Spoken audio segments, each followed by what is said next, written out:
on the ground. Rodgers on the move. End zone for Adams. He's got it. Touchdown. They're going to have a defensive end out there. 3rd and 1. Rodgers under pressure again and just has to flip it, and it is going to be gone. Jones has 98 of them. Play fake here, though. Rodgers going for it all, looking to bring it open. He's got it. Lazard gonna go. Touchdown. They're able to change.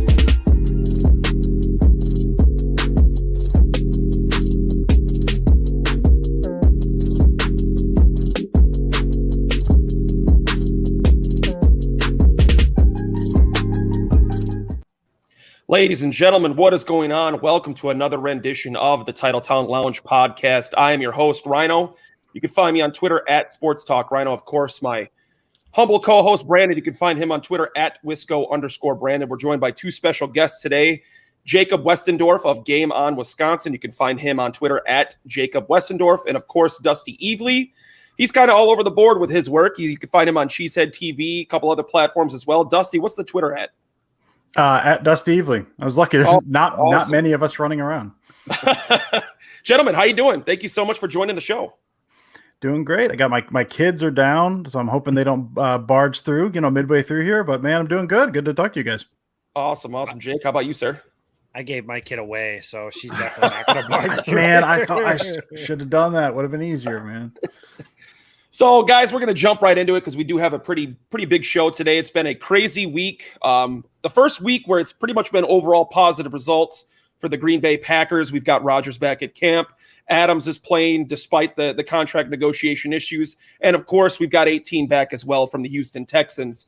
We're going to dive into the press conference first. I'd like to get your guys' thoughts, your response to Rodgers being very candid in that press conference after his first day of training camp. Dusty, we're going to start with you. I loved it, man. I mean, we saw that side of him for sure last year during the McAfee thing, but with him not talking at all in the offseason, it was his personality is okay. We saw that side of him, but that was with McAfee. McAfee and Hawk, that was guys he considers friends. He's very open and honest through all that stuff. When he comes back and talks to the media, is this going to be it could have been 5 minutes and he could have said, I don't know why you guys are making such a big deal out of this. We had conversations behind the scenes. This was not a big deal. That wouldn't have shocked me at all. So for him to come out and give 30+ minute press conference, answering every question very honestly, very to the point, you can tell there was frustrations there, but he spelled out that stuff perfectly. I mean, I think that was I don't watch a ton of press conferences. It's not really my game. I rely on others to watch them and then write about them, and then I read the bullet points of those, so I don't watch a ton. But that was one of the better ones I'd seen in terms of just an athlete very specifically pointing out, here are the issues I have, here's what was going on, here's why I was not talking, here's what I expect, here's what I don't know. There was he laid out essentially everything. I wish he would have said more in the offseason, but it was all those questions we had in the offseason in half an hour, in detail went down. I mean, I thought I had a call for work coming up right after, and I was like, well, I kind of hope he finishes up because I want to watch the rest of this. But at the same time, I want him to go for 2 hours. It was just a fascinating to watch, I thought. Yeah, I could have listened to him speak all day on Tuesday. He was very candid, very open. And I guess to counteract that point you made about him talking during the offseason, I actually respected his response about why he didn't speak during the offseason. I thought it was really cool to hear him say that he respected the franchise enough to not say anything. It's a discussion that should have happened behind closed doors without the press and media involved. Jake, what were your thoughts in response to the press conference? Quite a few. First of all, the bit, everything Roger said, not necessarily means it's true. The bit about myself nor my representation leaked anything. Okay, sure, whatever. But I mean, honestly, whatever. That is what it is. Business negotiations are never clean. I did appreciate, you guys mentioned, his answer about, not wanting the city and the fans to have to go through it. That being said, the fans still kind of did have to go through it. But I mean, that you can safely say can't be blamed on him. And as somebody who I was pretty critical of him being silent, allowing other people to speak for him, being passive aggressive, posting stuff on social media, not saying anything, to have him come out and say things pretty candidly was, even if I don't agree with everything he said, was a nice, refreshing change of pace, and he obviously very clearly goes to bat for his teammates, which, say what you will about Rodgers, off the field, and was this a good thing and a good thing a good leader does and blah, blah, blah. In that locker room, he's always been, by almost every account, not all of them, because when you work with hundreds of players over the years, not everyone's going to like you, but by almost every account, he's been a consummate teammate. And he's a good leader. He's in a good position for this on a football side of things. I'm just not concerned about anything that comes out of this. In the press conference, there's some of those that are legitimate beefs, I think. Charles Woodson, when you're cutting him to play MD Jennings and Jerron McMillan, it's not like HaHa Clinton Dix, the first round pick, is waiting in the wings and Woodson's just kind of in the way. That's not what that was. Randall Cobb, we talked about this pre-show. They let him walk to play Geronimo Allison, and God bless Geronimo. He's done everything that the good Lord has gifted him with. He's just not very gifted. There's other ones, that were a little ridiculous, and, we just can't keep all your buddies in here either, Aaron. Part of it is this business. When you're somewhere for 17 years, players leave. And that was something Favre talked about, how he went from like the guy in the locker room to now the old guy who has to get used to playing with a bunch of different people. But I appreciated the fact that he was very candid. I thought the other telling statement was when, he gives all these thoughtful, thought out answers. And then somebody asks him, what's your did you ask for Brian Gutekunst to be fired, and what's your relationship? And he was like, no, and professional. So there's clearly still some tension between those two there, but it was good. I think that what we can do now is all of that's done. The media had their days to take their shots at the Packers organization or say like, oh man, Rodgers is just kind of there. And now, honestly, I'm just focused on football, and thank God, because we can just get back to the stuff that's on the field. And I did like the shot that Rodgers took at the media, his little passive aggressive comment about how the media is going to make their own story out of things. And, we saw that a lot with Adam Schefter, a lot of the speculation that we saw on draft night and some of his other tweets about Aaron Rodgers. And I do appreciate the fact that he did say he did not want Brian Gutekunst fired, but you're right. You could tell that there was tension there. We did speak about this pre-show as well. I think the issue, ultimately the driving force behind this is, Rodgers saw a lot of these issues happen with the Ted Thompson era in Green Bay, and he wanted to bring this to light with the front office with Brian Gutekunst, and I think that they shot that idea down, and that's ultimately what led Rodgers to have this negative impact on the offseason this year. Brandon, what were your thoughts on the press conference? Relieved that it's finally, I guess, quote unquote, over. I was last week I caught a lot of positive and negative feedback for my rant on Aaron Rodgers.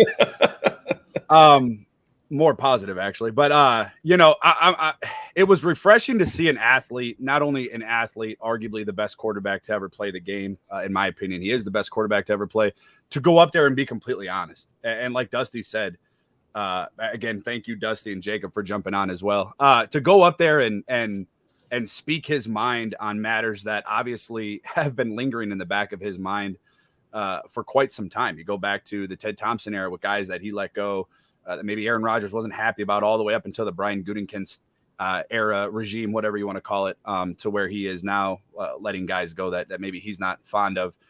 We obviously knew that there was a rift.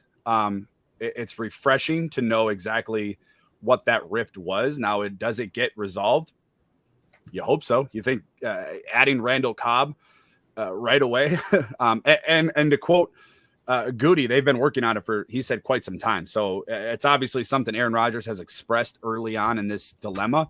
I do not believe Aaron Rodgers that his camp leaked it. Adam Schefter was reporting things exactly what Aaron Rodgers was talking about, people, the culture. He did mention, contemplating retirement. Adam Schefter also indicated that was a real possibility. So obviously some stuff, what Adam Schefter was reporting was factual. Again, they do share the same agent in David Dunn. So a lot of that stuff that I was guilty of going at Adam Schefter was actual, stuff. It's relieving though. And it's back to football, and you hope that it's back to football. Look, I'm going to tell you right now, and I'm going to be quite honest. I'm a realist, as you guys know. Jacob found out last week on the show. If Aaron Rodgers falls flat on his face this year, that's completely on him. He has the most talented team maybe he's ever had. I don't know. Maybe that's a stretch. Dusty and Jacob might have and Rhino, you might have a different opinion. I mean, there was one scout that Ryan Wood of the Green Bay Press Gazette, he talked to a Packer scout. And he said, this is the most talented team I've ever seen. And he's been on the scout team for 8 years. So it's on Aaron Rodgers. The pressure is back on him. He's got his rework deal. He got 2023 voided. Maybe he's back after this year. I don't know, but this is it. Like, you got your best friend in Randall Cobb. You got a really good defense. There really is no real weakness on this team. So it's going to be, the pressure is going to be there all year. I would actually, I agree with you in terms of the most talented team. I would go as far to say this is the best Packers team since 1996, when they had the number 1 overall offense and defense and won the Super Bowl. So I do agree with you when you say that this is the best team we've had in a while. Let's move on to the contract issue with Aaron Rodgers now. We had that 2023 season voided. They converted some of his salary this year to a signing bonus. And now the big question mark is next season. He does have a dead cap number of $26 million if he does get traded before that June 1st deadline, where the money it switches at that point. I don't know exactly what the dollar figure is, but it does change. However, what are your thoughts on Aaron Rodgers staying in Green Bay for the 2022 season and beyond? We're going to start with Jacob. What are your thoughts on that? Yeah, I think it was interesting how we all and we do this with everything, right? We want to fast forward to the end of the stories without seeing how they all play out. And this last year, I watched a lot of people tell me, well, Preston Smith's not going to be back. They can't sign all of Clark and Bakhtiari and Aaron Jones and everybody like that too. And it's not going to happen. They're not going to do it. Okay, well then it did. And now we're doing the same thing with Aaron Rodgers. And I know his cap hit for next season is $46 million, but I just cannot picture the Packers eating a $26 million cap hit. Now that still means $20 million in savings for those that are good at math, but I can't picture it just being like, yeah, we've already decided that this is it. And I mean, here's the other thing. Like, what if Rodgers is the MVP again? What if they win the Super Bowl? What if what if none of those things happen? And what if Jordan Love sucks? Like, I don't mean to be so crass about that, but like, what if Jordan Love is bad and doesn't develop? Then you can't just throw a guy out there because of hurt feelings, essentially. That would be a massive failure on behalf of the Packers organization. One of the reasons that they could say enough is enough with Brett Favre once upon a time is because they knew what they had with Aaron Rodgers. Now, by the end of this year, you'll have at least some kind of idea of what you have with Jordan Love, but I don't think that decision's made. And I've said this a million times. If the Packers made their decision on draft night of 2020, who their starting quarterback was going to be in 2022, then everybody involved with that decision needs to be fired. And because that is horrendous process. You have no idea what this dude is, and you're just going to throw him out on the field when you already have the league's MVP in your back pocket. So I think that, you've heard some scuttle. Aaron Rodgers didn't want to be a lame duck quarterback. He wanted that security. Packers have said a million times they're not trading him. What this gives you now is that's the fork in the road. At the end of this season, you're going to have to pick Aaron Rodgers for the twilight of his career or Jordan Love. And I think that if Rodgers plays well again, I have a hard time seeing them not pick Aaron Rodgers. And the other point that I've made a couple different times is Mark Murphy was here in Green Bay when Brett Favre was traded. Do you really want on your resume traded 2 Hall of Fame quarterbacks? Because that's the other thing. If Jordan Love falls flat on his face, Murphy, Gutekunst, LaFleur, all them dudes are getting fired. And they're getting fired unceremoniously Murphy will have to retire. But the other guys will get fired and unceremoniously run out of town. So I don't think a decision's been made. I think they really will revisit the situation at the end of the year. And I think that, you mentioned the contract. I would be stunned if the Packers don't sign more guys, trade for a few dudes at the deadline, something to just try and make sure that they have all the pieces they need to make a run at a title. But I don't think that that's a decision that's been made at this point. So, we obviously saw Brian Gutekunst be willing to bring back Randall Cobb. That was one thing he did in favor of Aaron Rodgers. Obviously, that's not going to be enough to heal the wounds that exist between Rodgers and the front office. I have made this argument amongst Brandon and Jacob that I don't think both sides would have been willing to sign this restructure if both of them knew there wasn't a contingency plan in 2022. I don't think Rodgers would have signed that restructure if he knew that there was no way the Packers would trade him if the relationship does not improve during this season. Dusty, Do you think this new contract restructure hurts the chances of the trade, or do you still think the chance is there if they cannot repair that relationship between the two? Both. I mean, I think it's both. I mean, I think that it seems like it may be harder to move, but at the same time, like they're not. I mean, like Jacob said, like it's not they don't lose money. Well, they have a huge dead cap number as he detailed, but they save some money in the long run or in that year if they do it. And so I think I do very much, as you just said, I do believe it is okay, we're going to play out this year. Hopefully both sides. I mean, we heard that we just talked about Aaron Rodgers' honesty. Now, how much of that was like 100% honest? Who knows? It sounded good, a lot of it. And some of that, I mean, I do think the way he was talking about his frustrations, I do think he would have said something there. So it does really feel like both sides, hopefully with good faith on either side, are saying, okay, we really are looking at this. Okay, we brought in Cobb. We're making potentially some other concessions here. Who knows what those are going to be? Maybe the voice in the room is the thing he keeps talking about. He wants a voice in the room, wants to say in some of this stuff. And if he feels like at the end of this year, that's on my end, Jacob. I got my daughter banging on the door back here. If he feels like at the end of this year, yes, I feel like I have a voice. I feel like this is what I wanted. And he plays well enough that they think, okay, yeah, we do want to bring this back. It really does feel like they can revisit. Maybe they are rethinking this thing. But if things go sour, if, he doesn't play quite as they expected, or Love comes along better, or if it's just a toxic situation by the end of it, Rodgers like, I have no desire to be here anymore. This is not what I wanted. This is not what I asked for. You guys are not giving this to me. I'm never going to get it. I want out. Like I can see that's the thing. You can look out and I could like realistically see, depending on how this year plays out, Rodgers could be back. They could sign him to a 3 to 4 year extension at the end of this year, potentially, or they could trade him and take that $20 million cap hit for a year. Like I could really see it going either way. I gut feeling now, I feel like he's back in 2022. I do feel like maybe they're making some concessions there, and with that cap number, it's a thing. I mean, Jacob, you just said it with the Preston Smith stuff, the Aaron Jones stuff. They're not bringing him back. They're not re-signing. They're not doing this or that. This Rodgers deal was like kind of the opposite of what I thought it was going to be in terms of where that money is. So, I mean, if you asked me last week, I would have said he's probably playing 2021 and he's out. But now it wouldn't shock me to see him play both years. Brandon, you were incredibly vocal on your feelings about Aaron Rodgers last Sunday while we were live at Coyote. I think my neighbors down the street from Coyote heard you yelling about that. Now that Rodgers is back, he's here. He's playing football. He's in camp. What are your thoughts on his future in Green Bay? Some of the things that Jacob and Dusty have pointed out. What are your thoughts on the situation? Well, at first, when I first came out, I thought 2021 was it. We saw the Instagram posts, acting like 12-year-olds and putting the same Instagram posts up at the same time. I thought 2021 was probably it. And then he made a couple different comments about, his legacy and his press conference. I'm talking about retiring as a Packer. And then Ian Rappaport, I don't know if anybody caught this yesterday. I just happened to have the TV on it, and I actually heard it while I was in the middle of doing something and had it in the background, mention that he believes, Ian Rappaport this is, that Aaron Rodgers is going to be here beyond 2022. Things that he's hearing about within his camp and around Green Bay. I don't know, what he's going off of. But I would imagine, based off of the contract, if this year plays out in the way that we all hope it does, his production is there.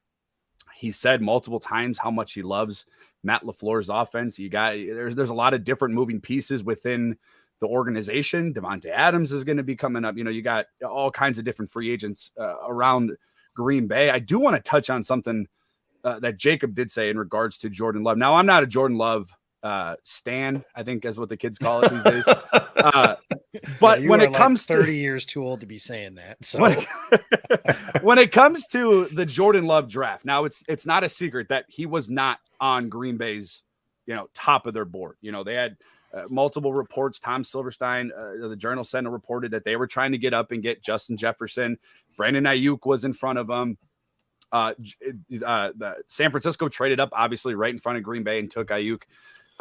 We got to also remember, I love Aaron Rodgers. His helmet's autographed right behind me. I've defended him to the dark web, for years and years and years.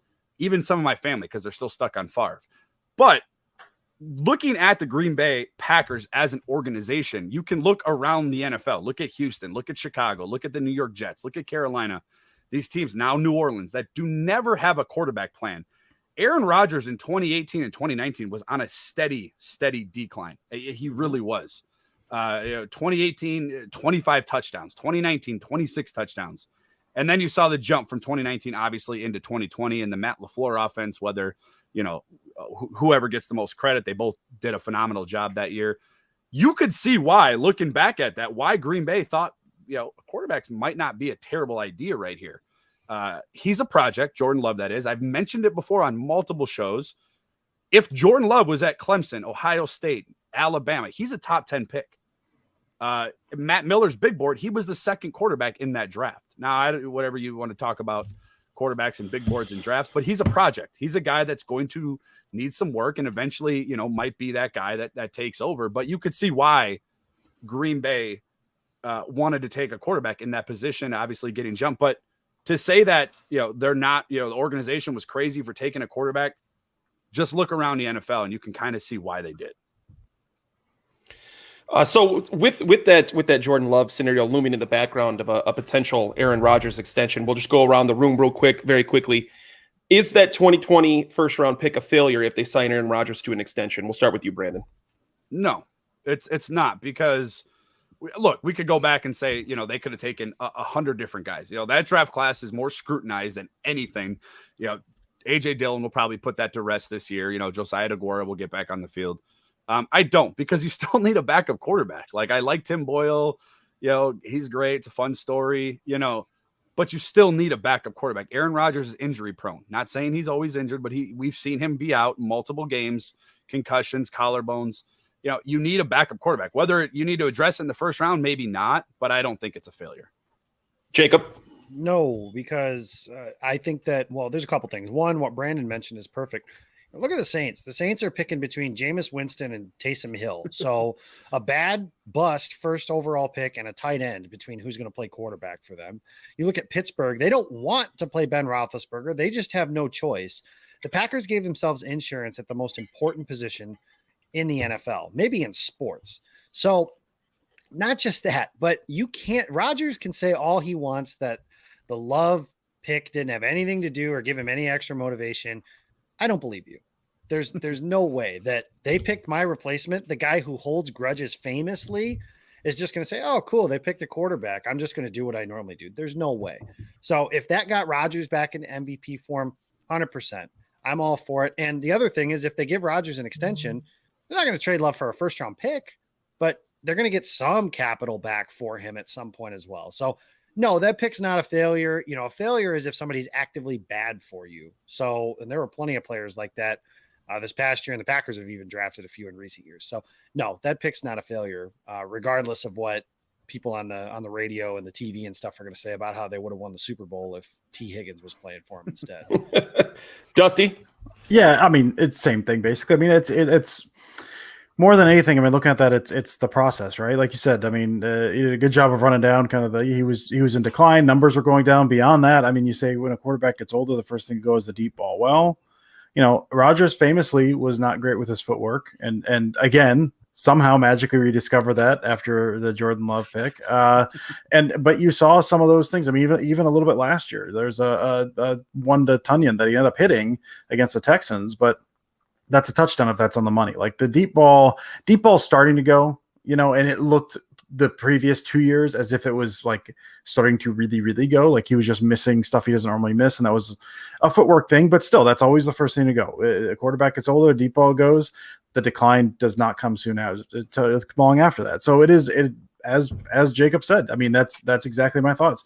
You take that guy because you've got a plan in place. The process is, listen, we don't know if this is the end, but if it is, and we're sitting here, and if they really had Love as like a top 15 quarterback on the board or something, you're hoping you're going to be picking in the late 20s, early 30s for the duration of the contract. And at that point, I mean, quarterback's a crapshoot, man. Like it depends on the draft. You're lucky you get 5 quarterbacks in a draft that people want to draft in the first round. If you're drafting the 30th, those guys are gone by 15. Like that's just the way that goes. So I think picking a guy they really, really liked in a position that they didn't feel like they were reaching for. I mean, they were obviously going for Jefferson, all of that stuff.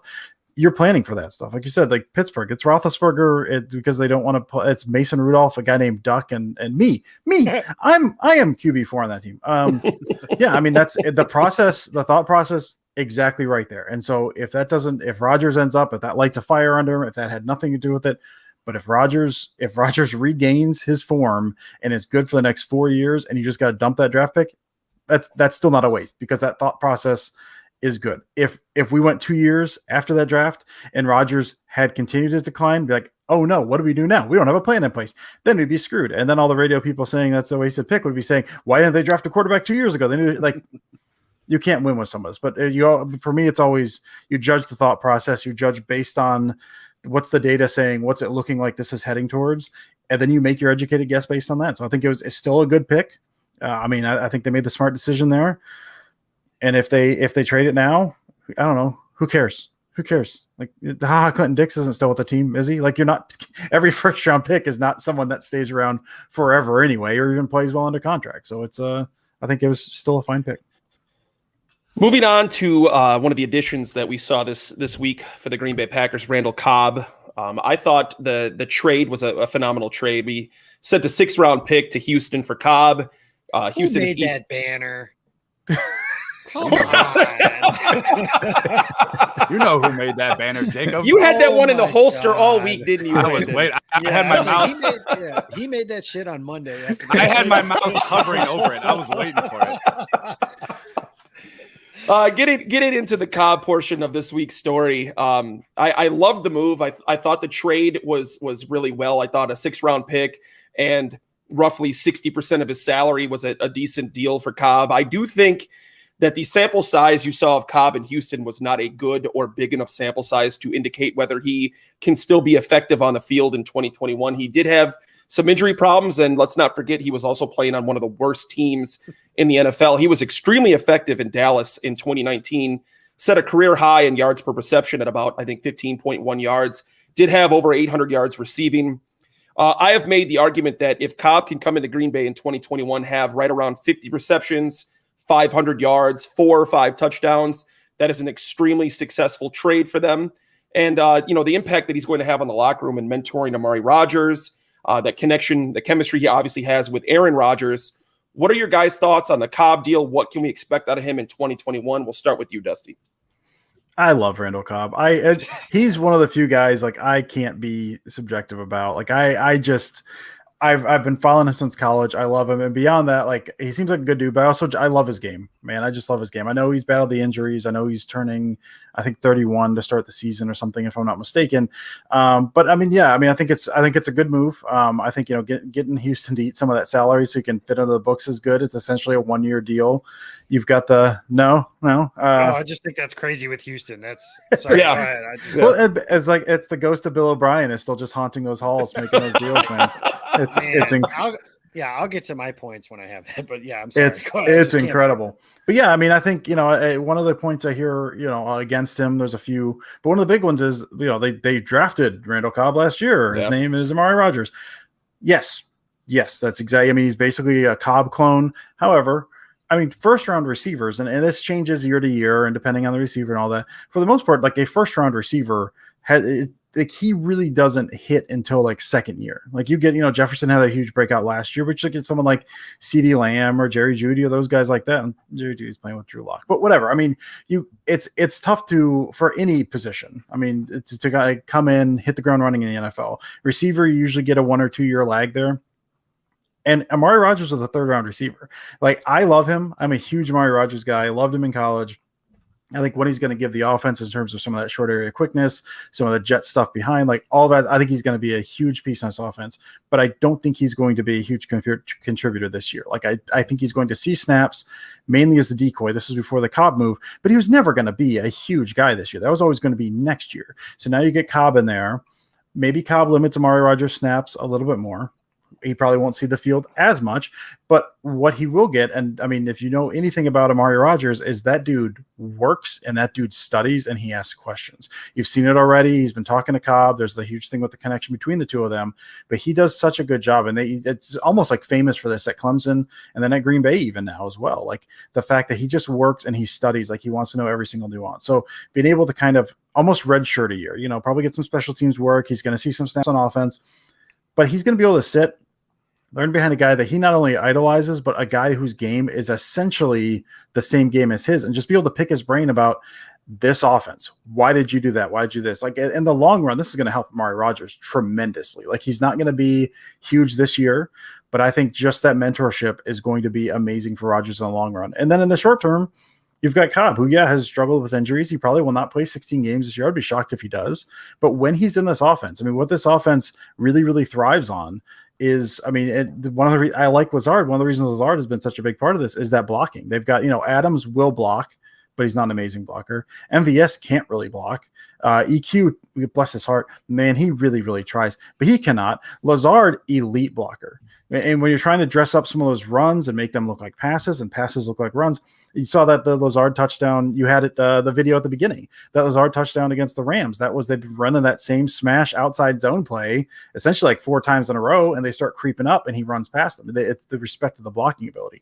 Cobb is still a very, very good blocker. And so I think having another guy like that, like Lazard, that can come in and kind of dress those packages up a little bit, I think is going to help this offense. Again, probably not playing all 16, but I think when he's out there, he's going to help, and he's helping Amari Rogers.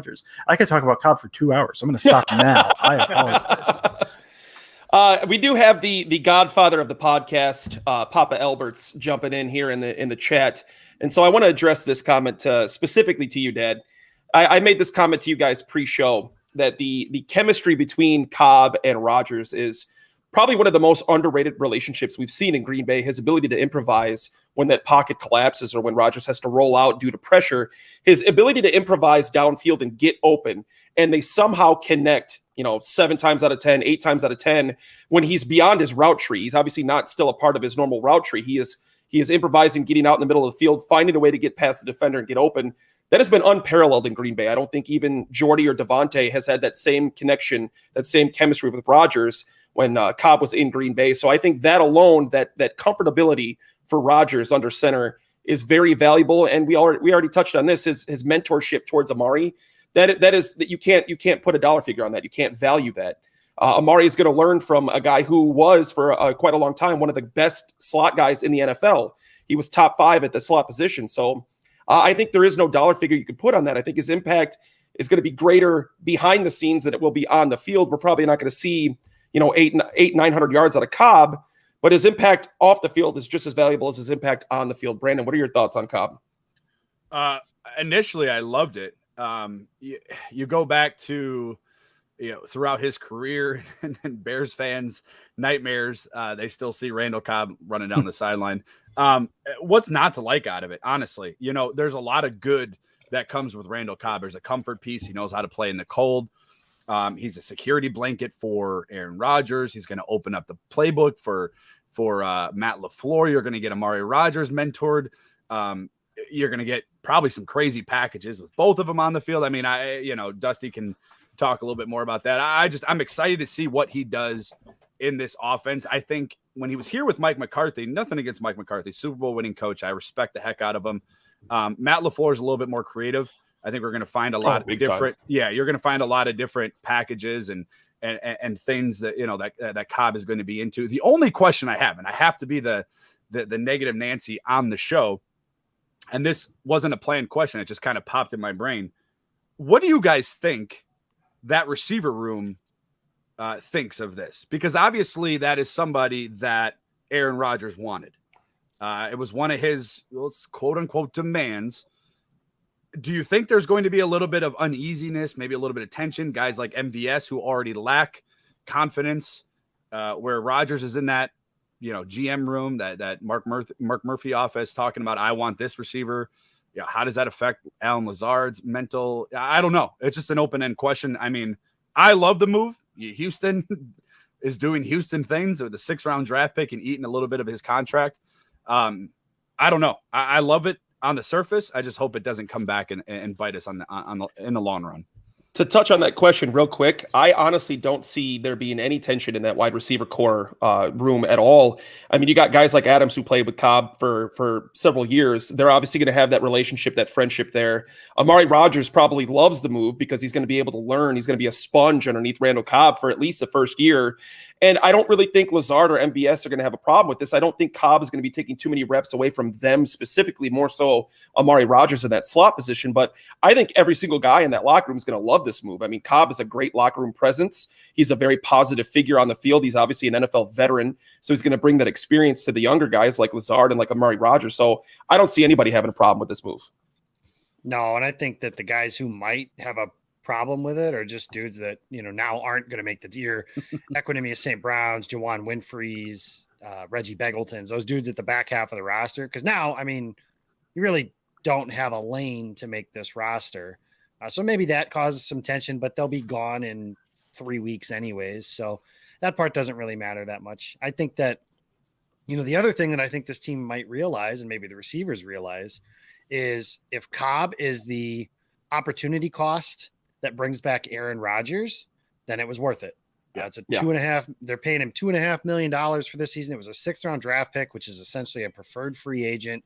And you pay that every single time to go from a team that has an opportunity. And as big and bad as some of you guys talked of, well, I don't want Aaron Rodgers back, whatever. And I'm kind of one of them, but I understood at the same time as I was saying that, what was hanging in the balance was that the Packers with Aaron Rodgers are a Super Bowl contender, maybe a favorite, co-favorite, second best team in the NFC type thing. Mm-hmm. With Jordan Love, maybe they win the division. Maybe. And it's mostly because the Bears, Lions, and Vikings are poverty franchises, I believe is the phrase that Twitter likes to use on that. So it's an opportunity cost you take every single time. Bring Cobb in. And the other thing, when Ted Thompson was the general manager, I read all the time Packers fans complaining about how, well, we rely way too much on rookies. And why are we so worried about this rookie getting into a role right away? Okay. Well, now the Packers don't do that. And we're talking about how, a player why is he blocking this dude? And credit to Tom Silverstein, because he did ask the question to Matt LaFleur of basically what happens if Amari Rodgers is better than Cobb? Do you figure something like that out? The other thing is, as much as Rodgers and the players may want certain dudes on the field, they also want to win. So I think if Amari Rodgers does his thing, he's going to find his way onto the field. And it's never a bad thing. Somebody mentioned he's not going to play all 16. He's not. Cobb's probably not. So having guys like, okay, Cobb's out now, Amari Rodgers fills in. But they have also MVS and Alan Lazard and putting players in good positions. And having a guy that the quarterback trusts in big situations, that's not going to hurt very much either, because that's the kind of stuff that was separating the Packers from getting to the Super Bowl. Some of that's on the quarterback, but some of that's also on the roster building as well. So bringing Cobb in, it's a no-brainer. I saw the cartoon. What was it called? The draw play, I think, is the name of the cartoon. Basically, is like Rodgers standing at the top saying, "I have all these demands. I'm going to burn this franchise to the ground." And they're like, "Okay, what do you want?" They're like, "Randall Cobb." And they're like, "That's it?" Yeah, pretty much. Okay, so that was it. Shout out to Tom, though. He asked the hard-hitting questions this week. He did.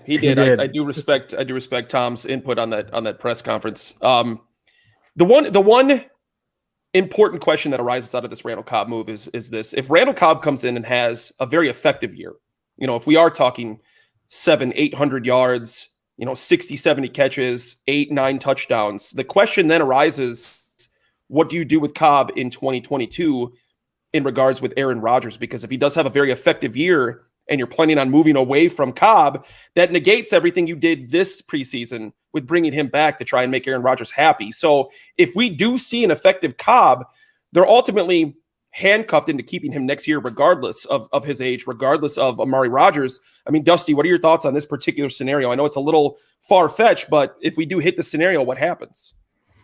I mean, I don't know if the scenario is what happens if Cobb is still really good. That's a good scenario. You want good players on your team. Hopefully, as we said, if Rodgers is back in 2022, hopefully Cobb's a big part of that. And we've also seen, I mean, you know, you have no idea the way restructures work and the way they can push money around, all that stuff. I know Cobb has a second year on that deal, but I also know they can do whatever they want with money because money's just like a construct of the mind, is my understanding. And I mean, you look at someone like Cobb, like they asked him about coming back, and his comment where he said like, because I've seen the other side, and like his eyes got big, and then he walked that back a bit, and he's like, you know, talking about the Texans are on the right path and blah blah blah blah. But you can tell like he loves being in Green Bay, like he really. And so if he's good, and they're like, listen, man, we got to keep him around. He's good for this offense. He likes it here. They could find a way to keep him around and redo that contract, or it's not going to kill them. I mean, at the worst, I think it's a 2-year deal, so it's done in 2022 anyway. But I don't think it hamstrings them much. I mean, the Devontae thing's up in the air. MVS is not under contract next year. Lazard is not under contract. Like, I don't think they have a single wide receiver under contract next year besides now Cobb and Amari Rodgers, is I believe the only two guys that currently have under contract. So, I mean, if he ends up being good, and then the problem is we have a receiver who's still good, to me, you figure that out. Like that to me does not really seem like a big issue at all. Jacob, do you think the motivation to keep Cobb is there in terms of keeping Aaron Rodgers for 2022?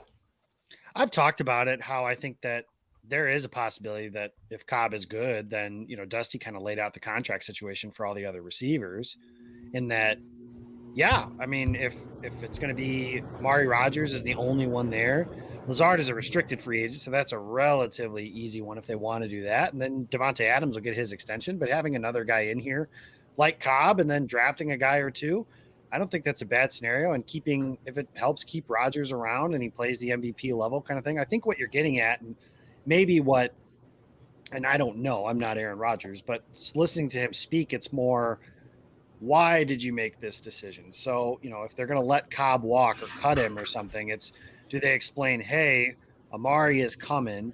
We have Devontae back in the fold. We have Lazard here, and we're going to draft a guy or two, maybe even in the first round, Aaron, so we can stop getting those stupid graphics come up on Twitter all the time. I don't know if that's right. But I think that I think Cobb is a possibility. I said before, I don't think that's just a set in stone as this is a one-year thing and then move on. No. Go ahead and jump in there, Brandon. I think if you're going to see Aaron Rodgers beyond 2021 after the season concludes, you're probably going to see Randall Cobb. The only issue I have with all of this is what we're going to, you know, the media is going to run with it. You know, fans are going to run with it. The dark web's going to run with it. Is every move that the Packers make, you know, it's going to be that did Aaron Rodgers approve it? Is this an Aaron Rodgers, you know, request? Dennis Kelly was signed, which I thought was such a underrated signing throughout. Yeah, big it feels like nobody even talked about it, but the dude started every game in Tennessee. He knows the Matt LaFleur system, and I know we're not talking about Dennis Kelly, but such a great free agent signing right before 100%. 100%. If you want to talk about real football players, you can.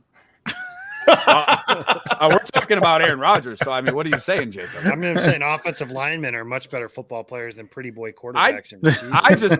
I thought, you know, the news of the week was obviously Aaron Rodgers, the press conference reporting back to Green Bay, then obviously the trade for Randall Cobb. I mean, I know Andy Herman was a huge fan of the signing. I thought that might have been one of the best, you know, free agent signings, you know, under the radar ones throughout the year, especially with the unknowns with David Bakhtiari. But I think you're going to see, if Aaron Rodgers does come back, you know, beyond 2021, you're going to see the organization, you know, be different from where they previously were. He's obviously going to want certain things as far as quote unquote the people are concerned. Look, like there's no secret, and I know we have talked about this pre-show, offline. This team has 1,000 question marks after this year with free agents. The cap is obviously going to go up.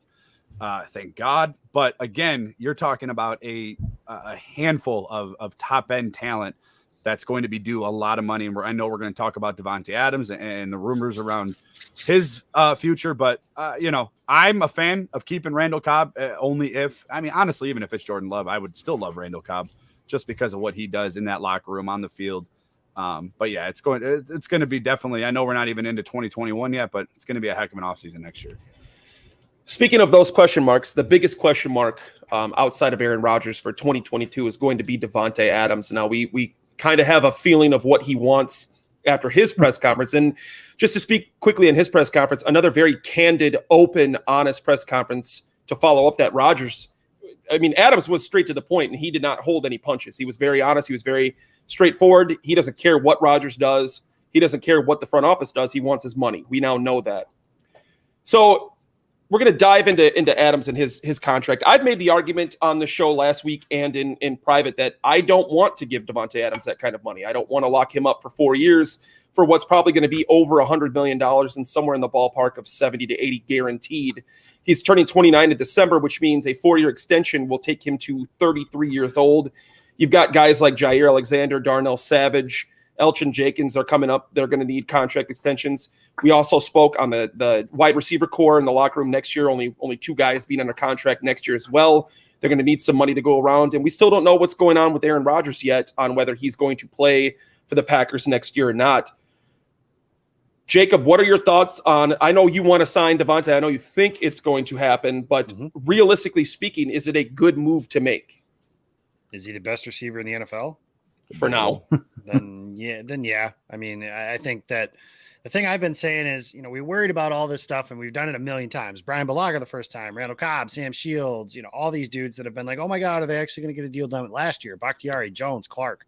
They talked about all those dudes being important, integral part of the team, blah, blah, blah, blah, blah. Brian Gutekunst said that almost verbatim in his press conference. They just have a disagreement on what the highest paid receiver is.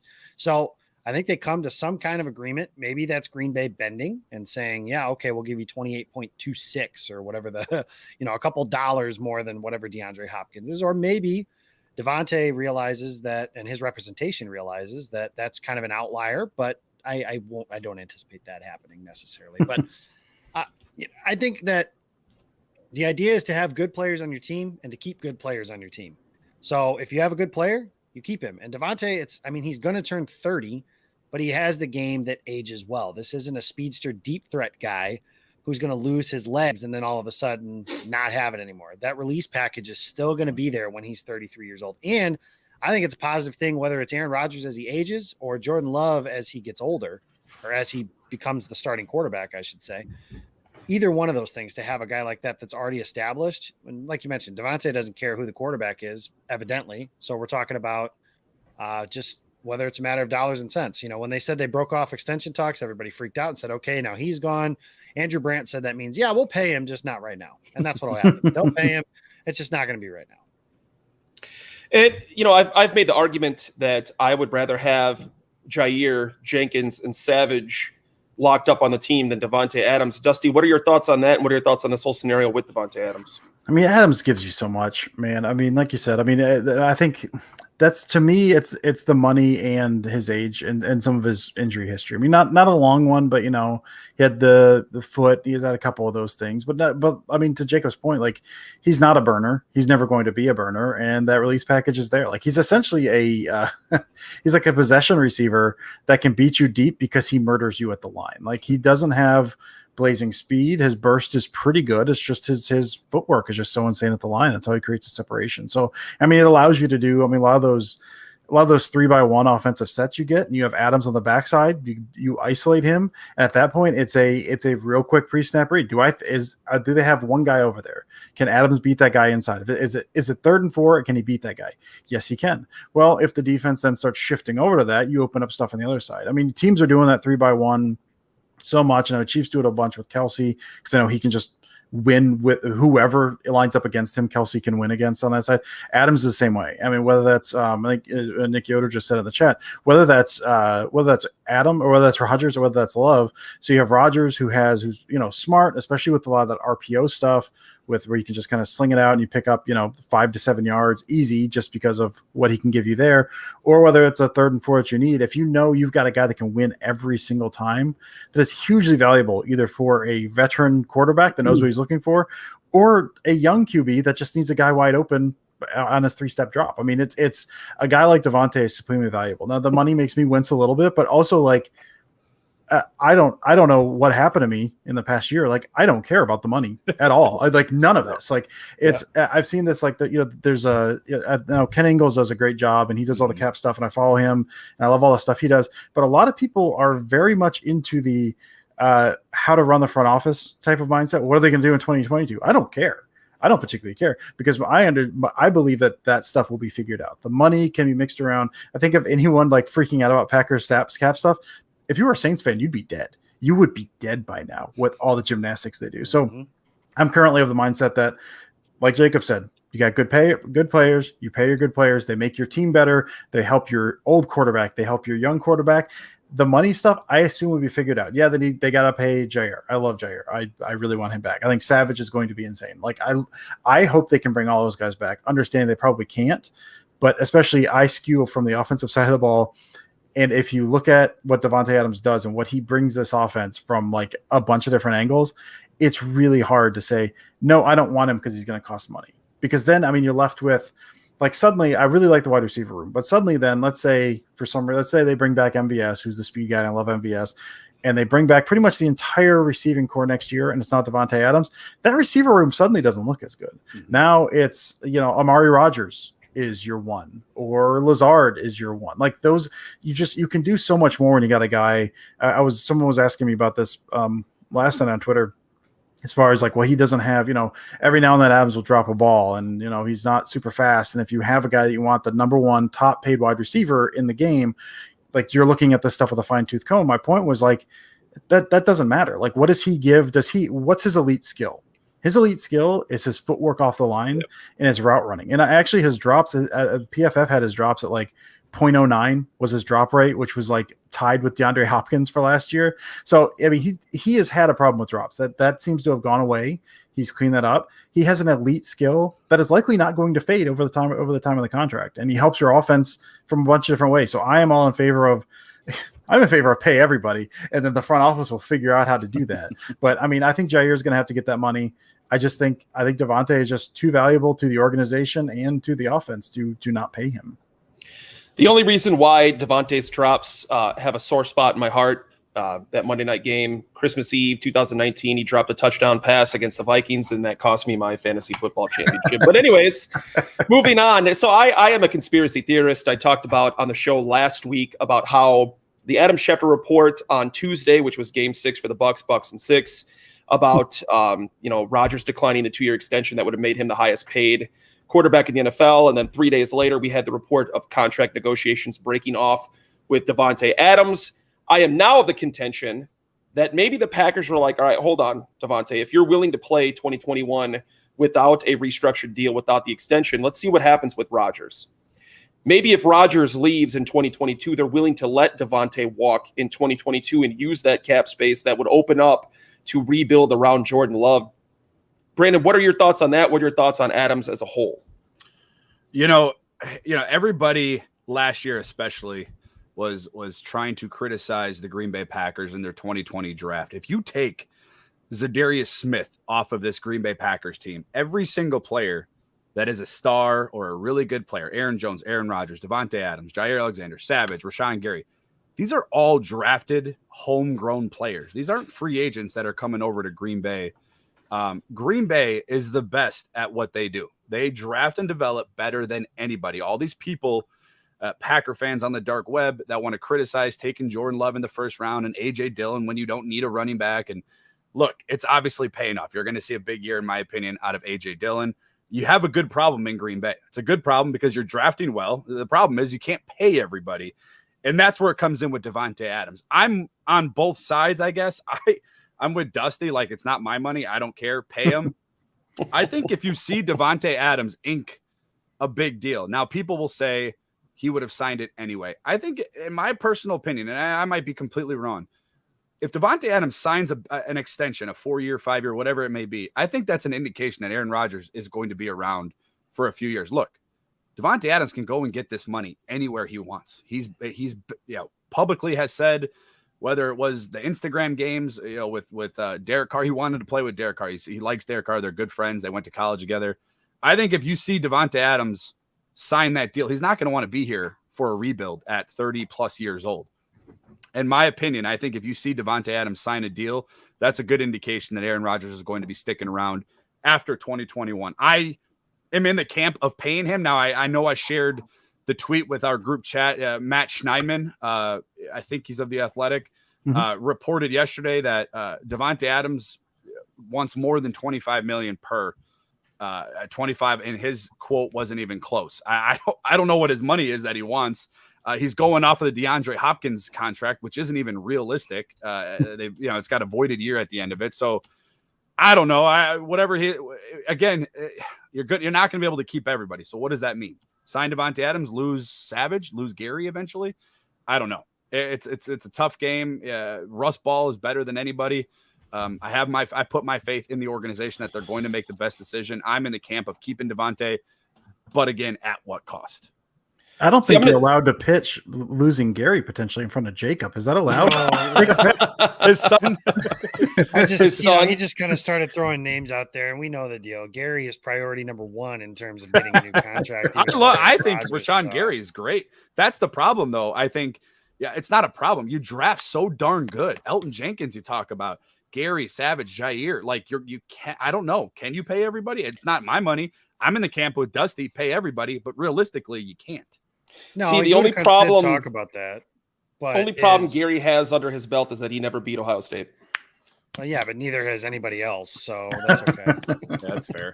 Nobody outside of the state of Alabama or North Carolina. Is that where Clemson's at? Are they North or South Carolina? I don't know. Or South Carolina. Yeah. South Carolina. Okay. No, the point I was going to make on that is just Gutekunst talked about future pain and all that sort of stuff, and I understand that, but they made these deals knowing like, hey, we're going to pay Jair Alexander, we're going to pay Elton Jenkins, we're going to pay Gary, we're going to pay Savage. They know all that. So, I mean, I'm a firm believer there's no way to fully understand the makings of the front office and the salary cap and all that stuff because they just know so much in terms of there's somebody that's Russ Ball's job 24/7, 365 is know the cap and make this puzzle fit. And his job is like, okay, Goody says, I want to do this. Then you make sure that we can do that kind of thing. That's how that works. So I imagine Davante, that's one of those things too. They'll figure out a way to do. You guys have seen it too. Aaron Jones's cap hit. He makes $12 million a season, but his cap hit's not $12 million a season. It's different. So they'll figure out ways to do that. Brandon mentioned they're as good as they can be on that. Davante is great. Aaron Rodgers is going to be around. Jordan Love's going to be around. Whatever. You need a guy like that to make sure that you have somebody to help those guys grow or age gracefully. One of the two. See, I'm gonna disagree with something that Brandon said a couple moments ago, that he's not going to want to stay in Green Bay to rebuild in the final years of his prime. I disagree with that because he's already made the comment. It doesn't matter what Aaron Rodgers does. He wants to be the highest paid wide receiver in the NFL. If he leaves Green Bay and goes to another team and gets that 4-year, $110, $115 million contract, it's not going to be with another contender.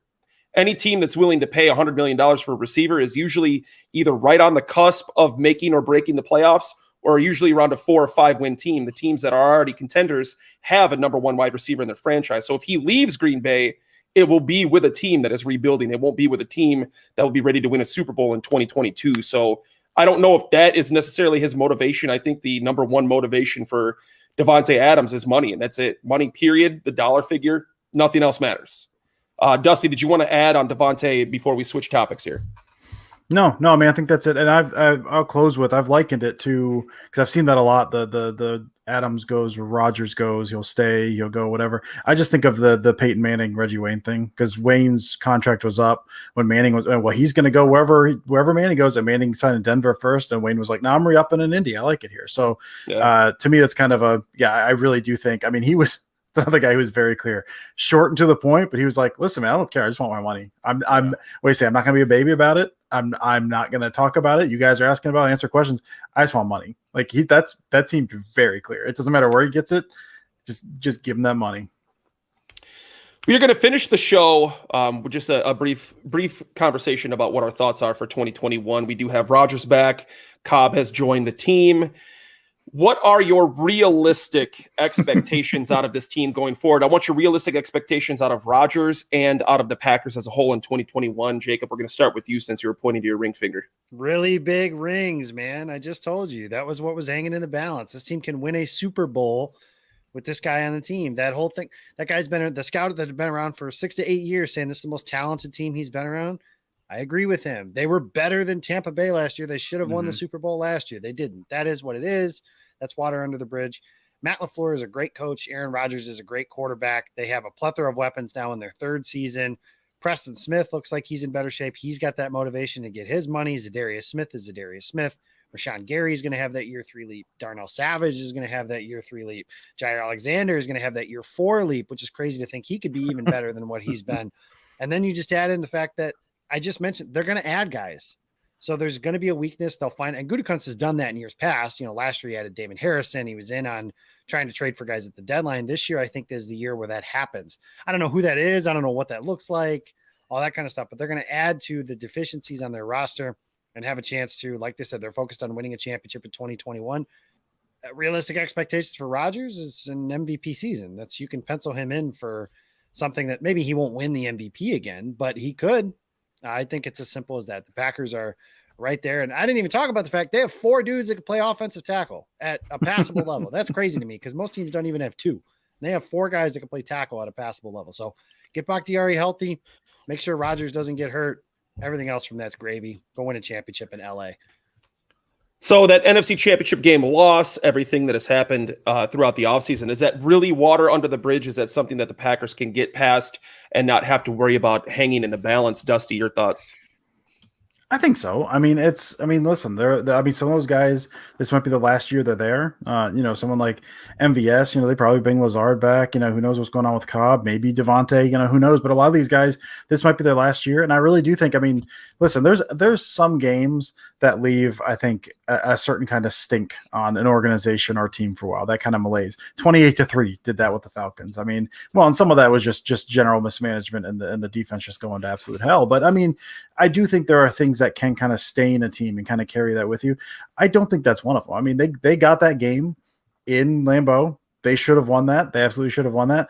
But that doesn't feel like this is going to break the franchise type of thing. There's a lot of guys in that team that are still hungry, that no, man, we were right there. Those close games, it's always 1 or 2 bounces, man. If, it's with all the stuff that happened, if King doesn't get flagged at the end, or if whoever it was gets flagged on pulling Lazard on the interception, if either of those things goes the other way, man, Green Bay wins that. And I think you can, any of those close games, I think you can look at that. You can kind of, you can pinpoint these things. But I think the team as a whole, they seem like, Jacob just mentioned some of them, but those guys, there's a lot of vocal, respected leaders on the team. Cobb's back in now, but Jacob alluded to it earlier. Rodgers is very well respected. Z is Z. Sounds like Gary's just talking. There's a lot of guys on both sides of the ball that are very vocal leaders, that are pushing those guys, that know how good they are and know how good they can be. So, I don't foresee this specific team with the guys on this team.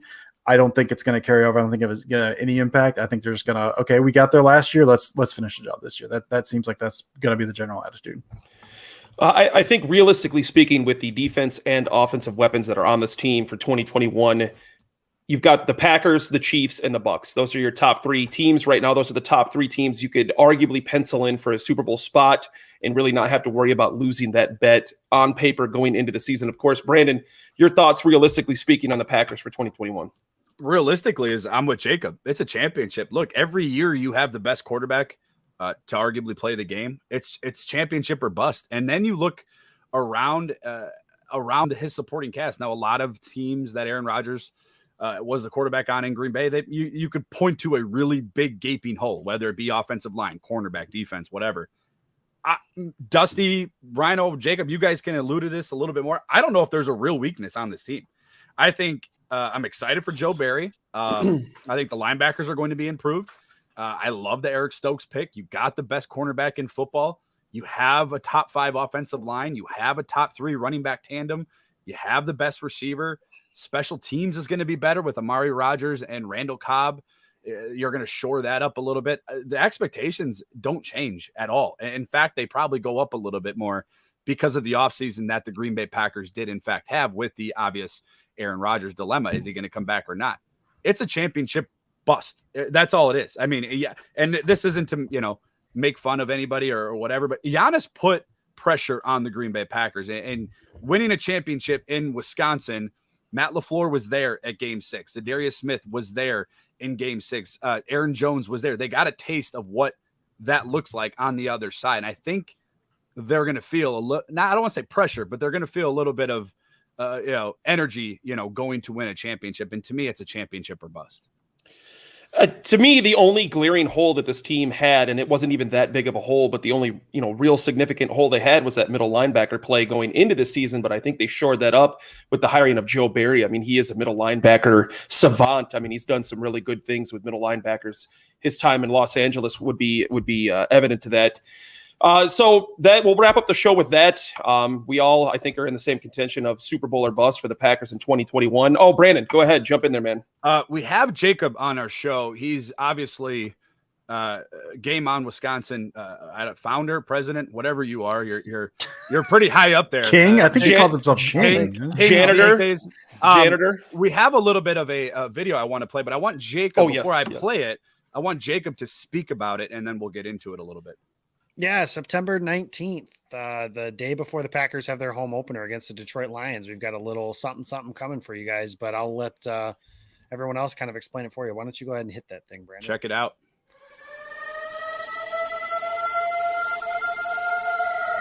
September 19th at the Green Bay Distillery, right before the Green Bay Packers take on the Detroit Lions for the home opener. Game On Wisconsin is throwing Todd Varney a birthday party.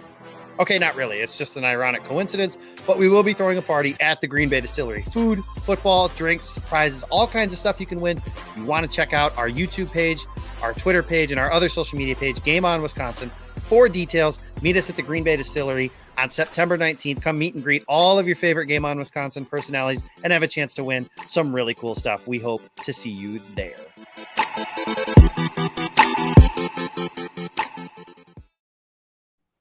I don't know. That is awesome guys, stuff. That guy's voice is sexy. Whoever said that. So I actually know that guy. He's not. Yeah. So just the 19th, just real quick, come on by. We're going to get a time set up and everything. I'll be outside the distillery this week for camp. So if you guys want to come hang out with me for a little while on Thursday and then potentially Saturday as well. But yeah, it should be. Saturday's happening, not potentially. Saturday's happening because we're going to be there. Saturday's happening. Well, I mean, anybody who's watching as well. So we'll definitely have you guys just come hang out with us for a little bit. If you come to that party, you'll have a chance to win a couple of autographed jerseys. Zadarius Smith, Robert Tonyan, Alan Lazard. I've got a few others that I might cook up between now and then too. So I better should be win. fun. I swear to God, I better win. It'll be fun. I can promise you, if nothing else, we'll have a lot of fun. And then the Packers will be 1-0, getting ready to beat the crap out of the Detroit Lions the next night on Monday Night Football. So stop by. Love to see you guys there.